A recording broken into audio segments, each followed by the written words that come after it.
Hey guys, so today I want to share with you a few tricks for getting really tight, clean metal guitar recordings. One thing I've learned when it comes to mixing is that the first step is always more important than the next step. So everything from having a good song and getting a good performance and getting a good recording of that performance, all that stuff is way more important than anything that can happen later in the mixing stage. This is the area where you really want to put in most of your energy. Try to get this as best as you can, and then the steps following will be a lot easier. So the first thing, which I feel like should be obvious, but I think is worth mentioning, is to practice.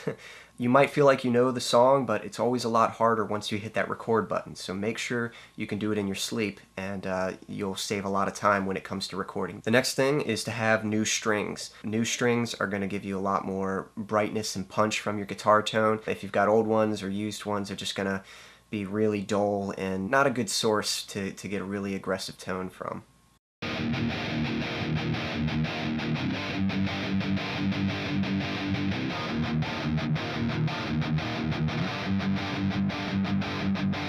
The next thing, which is super important, is tuning. Tuning can be a real pain in the butt when it comes to recording, but it's totally worth it if you take the time to get this right. So first off, make sure your guitar is properly intonated. I used to buy different string gauges and just tune my guitar differently depending on what song I was doing, but that doesn't work. Ideally, you want one guitar that's intonated properly for specific tuning. Now, there are a lot of videos online that show you how to intonate your guitar, but honestly, if you're a little worried about like cutting into it, like on the nut or something like that, take it to a professional. Go to a music store.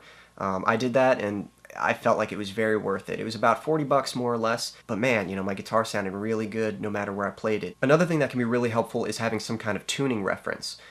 Sometimes a guitar can be in tune with itself, but it's not actually to the standard tuning. So you might get a good recording of one guitar and then a good recording of another guitar, but when you play them together, they don't match up. Or the one guitar, maybe you were fretting too hard and the notes went sharp. So when you play them back to back, they sound a little out of whack. So always check your tracks, make sure they work together before moving on to a new section. You could also use sort of a lighthouse, like some kind of keyboard or MIDI instrument that's going to be perfectly tuned. So you could play a chord on the piano and then check your guitar with that just to make sure it's properly tuned. And it's also good to tune for specific sections of the song. So for instance, if you're playing chords on the low end of the guitar, they might sound in tune, but then when you try playing chords on the higher end, maybe one of the strings sounds a little sharp or flat.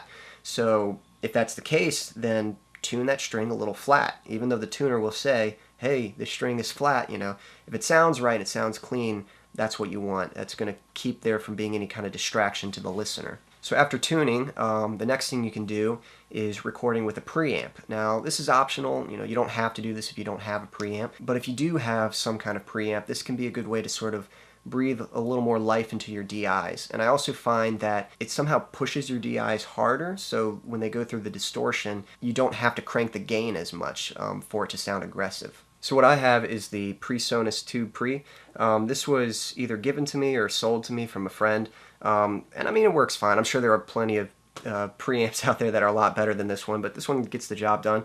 And all I do is I just turn the drive all the way down, gain all the way down, and this one actually has a high-pass filter that rolls off at 80 Hertz, so I'll turn that on because you don't really need that low end anyway on the guitar. And that's it. I just plug in, go through it, and I really like what it does.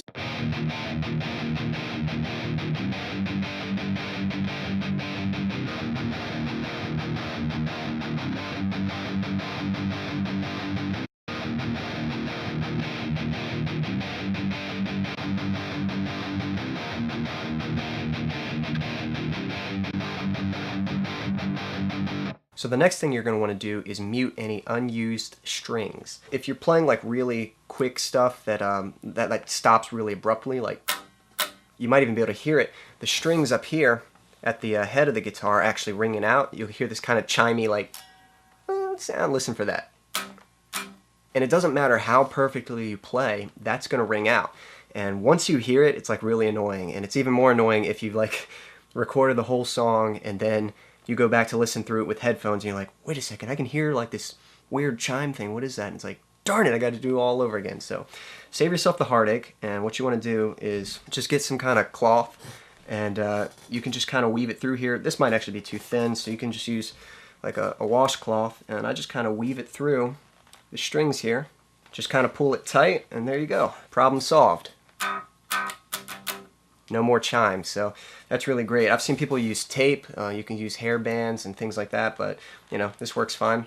You might also want to mute the strings at the bridge if you've got those two, so usually I'll just stick a cloth in there. And yeah, now your guitar is going to sound really clean and tight when you have those abrupt stops. So I would say that is a must, but another thing that's optional, but I would recommend, is also maybe for certain guitar parts, muting strings that you're not using. So for this song, there was a little pull-off section that went like this.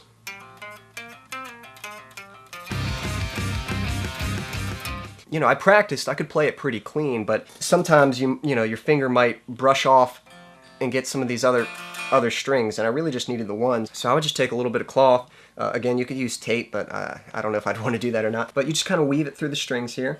Yeah, I kind of weave it through.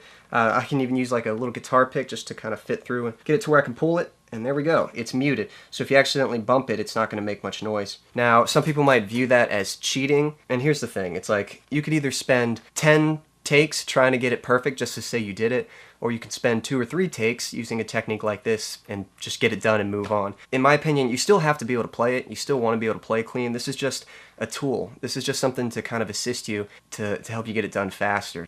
Recording, like when it comes to recording, I just want to get it done and I want to do it right. So I think that's really a place to put your pride aside and yeah, just get it done, man. So my last tip for getting really tight, clean recordings is creating specific beats for certain sections of the song. So in my song Ascension, there's a little lead riff that goes something like this.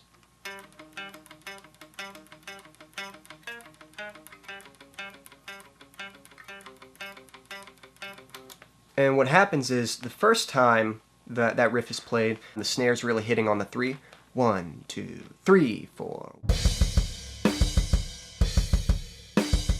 And then the second time it's doing the 2 and the 4. 1, 2, 3, 4. So what's interesting is I was able to play that part a lot tighter with the 2 and 4 than I could with the 3. So instead of just playing along with the drum beat, all I did was loop that 2 and 4 section and played with that. So you can see here's my lead guitar here, and here's my harmony. I just played with this part, the second half.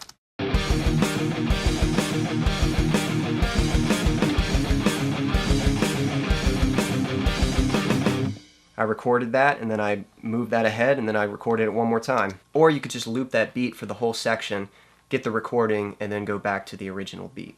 And that's it. Those are my tips for getting really tight metal guitar recordings. So I hope you found this helpful, and if you have any other tips that could help with this kind of thing, feel free to leave them in the comment section below. Until next time.